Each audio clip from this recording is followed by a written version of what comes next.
Bismillahirrahmanirrahim. Assalamualaikum warahmatullahi wabarakatuh. Waalaikumsalam warahmatullahi wabarakatuh. Perkenalkan, nama saya Bidan Vicky. Saya yang bertugas pada malam hari ini, Ibu. Jadi alasan Ibu datang kemari itu apa nih? Jadi anak saya itu kurus. Oh, baik. Jadi seperti itu ya, Bu. Jadi itu maksud dan tujuan saya nanti. Saya akan melakukan pendidikan kesehatan tentang gizi pada balita dengan stunting, Bu. Nah, tujuannya itu agar Ibu dan keluarga mengetahui tentang gizi pada balita dengan stunting. Kemudian untuk prosedurnya sendiri, saya akan memberikan beberapa penyuluhan terkait gizi pada balita seperti itu.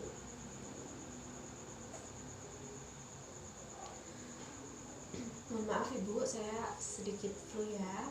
Ya, Bagaimana Ibu? Apakah Ibu sebelumnya bersedia? ya saya bersedia. Jadi saya akan menjelaskan sedikit mengenai balita.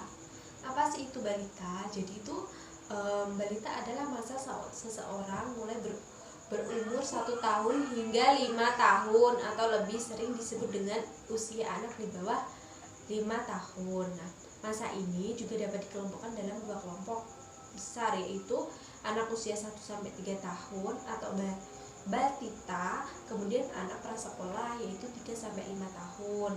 Nah, masalah gizi pada balita itu apa saja sih, Bu? Ada stunting, KEP atau kurang energi protein, kemudian obesitas, kurang vitamin A, gangguan akibat kekurangan iodium atau GAKI, kemudian anemia zat besi atau kurang Fe. Kemudian jadi untuk stunting sendiri adalah sebuah kondisi di mana tinggi badan seseorang itu ternyata lebih pendek dibandingkan tinggi badan orang lainnya yang pada umumnya atau yang seusianya. Nah, tinggi badan anak tidak sesuai dengan standar pertumbuhan anak menurut WHO. Nah, stunting adalah kondisi anak mengalami gangguan pertumbuhan sehingga menyebabkan ia lebih pendek dibandingkan teman sebayanya yang terlihat saat anak berusia 2 tahun. Jadi indikator stunting sendiri itu dikatakan pendek jika Z-score kurang dari -2 SD, kemudian sesuai usia dan jenis kelamin, di bawah tinggi potensi genetik orang tua atau mid parental height, laju pertumbuhan yang tidak normal dan proporsi tubuh yang tidak normal. Untuk tanda dan gejala stunting sendiri itu yang pertama, tubuh anak akan lebih pendek dari teman-teman sebayanya. Kemudian proporsi anak cenderung normal, namun akan terlihat lebih kecil atau lebih muda dari teman-teman seusianya. Nah, berat badan cenderung lebih rendah dari teman-teman seusianya. Pertumbuhan tulang anak cenderung lebih lambat. Selanjutnya yaitu sebentar Ibu.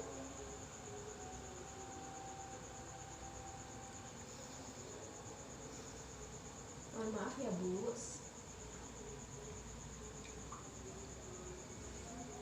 Nah, untuk penyebab stunting sendiri itu ada kekurangan gizi sejak dalam kandungan, yaitu janin dalam kandungan kurang asupan makanan bergizi serta rendahnya asupan gizi di bawah 2 tahun. Misalnya tidak diberi ASI eksklusif atau makanan pendamping ASI atau MPASI, ketidakseimbangan hormon, infeksi sejak usia dini. Menurut WHO ada 4 penyebab, yaitu yang pertama ada faktor rumah tangga atau keluarga. Faktor rumah tangga atau lingkungan, mulai dari prekonsepsi sampai sebelum kehamilan, sampai kehamilan tidak mau makan, ibu hamil dengan gizi kurang, hamil di usia remaja atau terlalu dini, preeklamsi, kemudian lingkungan yang jauh dari pangan, kegagalan pengasuhan, faktor ekonomi kurang dari 1000 hari pertama sampai usia 2 tahun. Kemudian faktor infeksi, sering diare sehingga dehidrasi. Faktor gizi, mengonsumsi makanan seperti sarapan, makan siang, makan malam secara tidak teratur, makan dengan porsi yang sedikit dan frekuensi yang sedikit, serta mengonsumsi makanan yang tidak aman. Nah, untuk faktor pemberian makanan yang tidak adekuat itu tidak ASI eksklusif, makanan tidak seragam yang seharusnya mengkonsumsi makanan yang tinggi protein dan tinggi kalori. Nah, untuk selanjutnya itu dampak stunting bagi perkembangan si anak atau si balita ya, yaitu yang pertama postur tubuh yang tidak normal saat dewasa. Jadi posturnya itu lebih pendek dari pada umumnya. Kemudian meningkatnya resiko obesitas dan penyakit lainnya, menurunnya kesehatan reproduksi, kapasitas belajar dan performa yang kurang optimal saat masa sekolah, kemudian produktivitas dan kapasitas kerja yang tidak optimal. Nah, pada 1000 hari pertama kehidupan, mulai dari masa janin hingga usia 2 tahun atau 24 bulan, perlu dilakukan pemenuhan gizi secara seimbang untuk mencegah stunting. Nah, cara pencegahan stunting sendiri yaitu yang pertama itu sebelum kehamilan bisa dilakukan memastikan status gizi calon ibu itu baik, mengkonsumsi suplemen zat gizi dan asam folat untuk mencegah anemia. Zat besi sendiri itu didapatkan dari daging merah, kemudian unggas, ikan, kacang-kacangan, sayur, biji-bijian, kemudian merupakan sumber zat besi. Nah, hindari makan ati ayam atau kambing atau sapi karena kandungan tinggi vitamin A-nya tidak aman untuk kehamilan. Kemudian asam folat bisa didapatkan pada daging, unggas, sayuran hijau atau bayam, asparagus, seledri, brokoli, buncis, tomat hijau, selada, kacang panjang, wortel, alpukat, jeruk, buah bit, pisang, tomat, melon jingga, kemudian jagung, kuning telur, biji bunga matahari atau kuaci, gandum dan produk olahan gandum atau seperti pasta seperti itu. Kemudian mengonsumsi makanan seimbang. Selama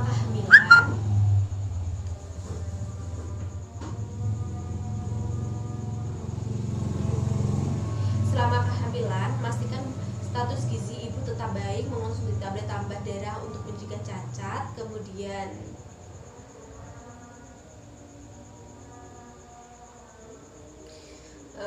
mengonsumsi makanan bergizi seimbang, memeriksakan kandungan secara rutin. Saat lahir usia 0-6 bulan bisa dilakukan IMD, ASI eksklusif. Kemudian untuk usia 6-24 bulan bisa dilakukan pemberian makanan pendamping ASI, yaitu makanan MPASI untuk anak di bawah 6 bulan sampai 2 tahun, yaitu protein hewani berupa daging, ikan, telur yang dicampur dengan nasi yang dihaluskan sebelum diberikan kepada anak. Kemudian menjaga kebersihan peralatan makanan anak, memantau berat badan dan panjang badan anak, memberikan vitamin A dan melakukan imunisasi secara jadwal sesuai jadwal ya Bu. Kemudian untuk zat gizi yang penting untuk balita dengan stunting itu harus memenuhi 6 syarat, yaitu frekuensi makanan dalam satu hari, jumlah makanan untuk setiap kali makan, tekstur, konsistensi tepat, jenis makanan bervariasi atau seimbang, kemudian aktif, pemberian makanan aktif, kemudian membersihkan atau yaitu menyiapkan penyiapannya yang bersih.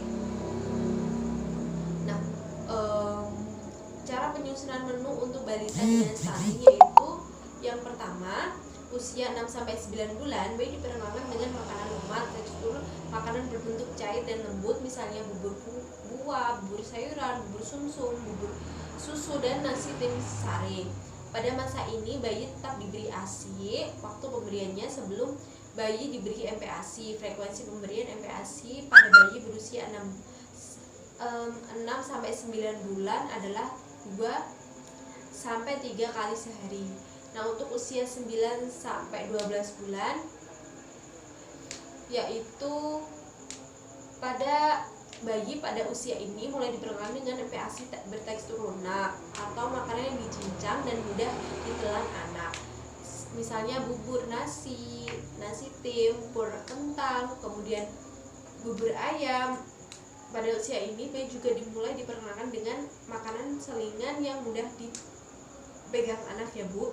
Nah, frekuensi pemberiannya yaitu 3-4 kali sehari MPASI, kemudian 1-2 kali makanan selingan dan tambahan ASI. Untuk usia 12-24 bulan itu saat bayi berusia ini itu mulai mengenalkan bayi dengan makanan padat dan makanan keluarga, namun tetap hindari makanan yang berbau tajam dan berbumbu terlalu kuat seperti pedas, asam, dan berlemak. Nah, pada usia ini bayi mulai boleh diberi finger food seperti potongan sayur rebus dan buah, nuggets, serta cookies. Kemudian finger food pada usia ini bertujuan untuk merangsang pertumbuhan gigi.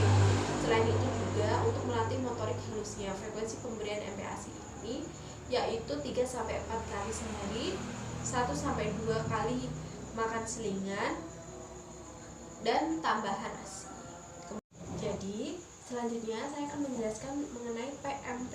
PMT adalah kegiatan pemberian makanan kepada balita dalam bentuk kudapan yang aman dan bermutu beserta kegiatan pendukung lainnya dengan memperhatikan aspek mutu dan keamanan pangan serta mengandung nilai gizi yang sesuai dengan kebutuhan sasaran. Kemudian untuk tujuan pemberian PMT sendiri itu untuk memenuhi kebutuhan zat gizi dan yang dibutuhkan oleh balita. Prinsip dasar pemberian makanan tambahan anak balita adalah untuk memenuhi kecukupan gizi agar mencapai berat badan sesuai umur. Nah, untuk PMT sendiri adalah kepanjangan dari pemberian makanan tambahan dalam bentuk kombinasi pemenuhan makanan lokal dan pabrikan akan saling melengkapi. Nah, PMT balita pabrikan itu meliputi zat gizi makro dan mikro pada biskuit PMT telah dihitung sesuai kebutuhan sehingga dapat berkontribusi pada total asupan gizi secara maksimal. Komposisi gizi per bungkus atau per 120 gram itu PMT balita ada 12 keping biskuit meliputi energi jumlahnya 540 karbohidrat 71 gram, protein 9 gram, vitamin 11 macam yaitu B1, B2, B3, B6, B9, B12, kemudian C, kemudian ADEK. Kemudian mineral ada 8 macam yaitu zat besi, kalsium, selenium, zinc, natrium, kemudian iodium, fosfor, fluor. Konsumsi per hari yaitu balita usia 6-11 bulan itu bisa mengonsumsi 8 keping per hari. Balita 12-59 bulan bisa mengonsumsi 12 keping per hari. Paket per orang selama 90 hari itu 120 gram per hari kali 90 hari. Artinya itu ada 10,8 kg. Pemantauan pertambahan berat badan dilakukan setiap bulan di posyandu. Bila sudah mencapai status gizi baik, pemberian MT pemulihan pada balita dihentikan. Selanjutnya mengonsumsi makanan keluarga gizi seimbang. Perlu dilakukan pemantauan tiap bulan untuk mempertahankan status gizi baik. Selanjutnya biskuit dapat langsung dikonsumsi atau terlebih dahulu ditambah air matang dalam mangkok bersih sehingga dapat dikonsumsi dengan menggunakan sendok. Setiap pemberian PMT harus dihabiskan. PMT balita makanan lokal yaitu makanan tambahan bagi balita yang dihidangkan dalam satu piring yang terdiri dari makanan pokok, lauk pauk, nabati, dan hewani. Sayuran dan buah disesuaikan dengan usia balita dengan bahan pangan berasal dari wilayah setempat.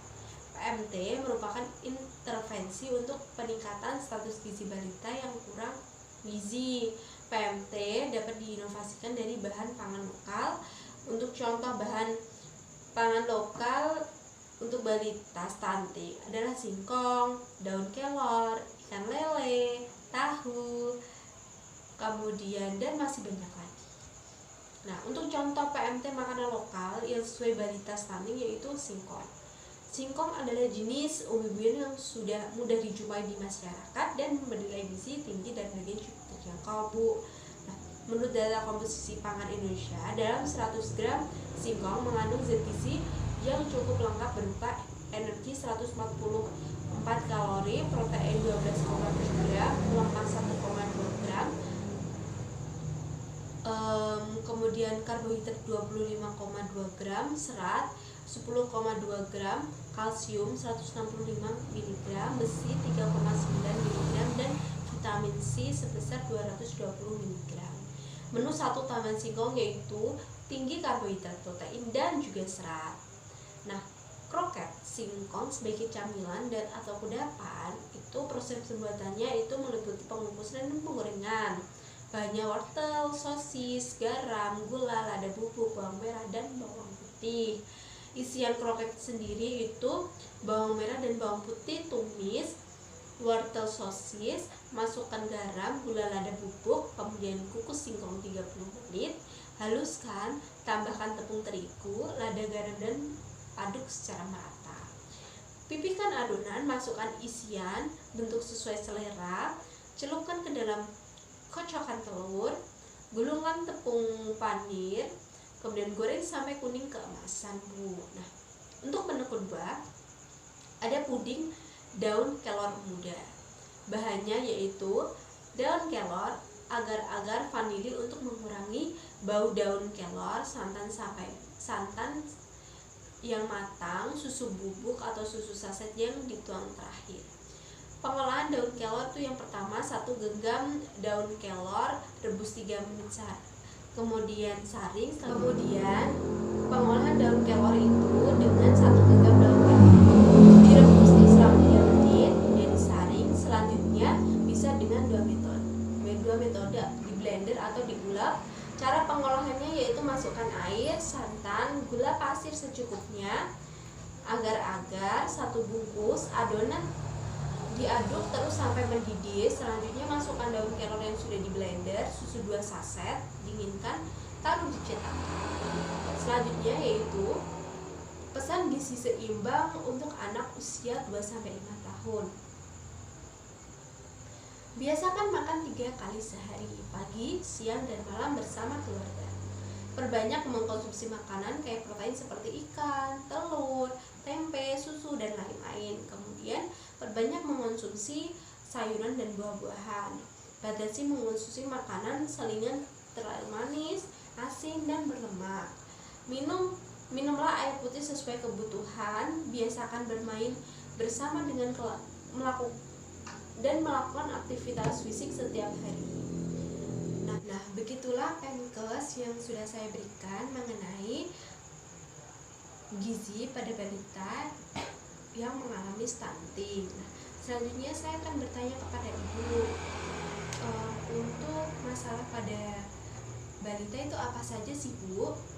Masalah gizi balita yang pertama yaitu stunting. Ya. Yang kedua kurang energi protein. Iya, betul. Yang ketiga obesitas. Yang keempat kurang vitamin A. Yang kelima gangguan akibat kekurangan lodium. Yang keenam anemia zat gizi. Baik, betul sekali. Alhamdulillah ya, Bu. Ya. Ibu, saya kira sudah paham dengan apa yang telah saya jelaskan tadi. Saya ucapkan alhamdulillahirobbilalamin. Terima kasih karena Ibu telah mendengarkan dengan baik dan juga paham. Semoga bisa diaplikasikan, Ibu. Ya. Terima kasih, Bu. Assalamualaikum warahmatullahi wabarakatuh. Saya akan melanjutkan pendokumentasian terlebih dahulu, ya, Bu. Oke.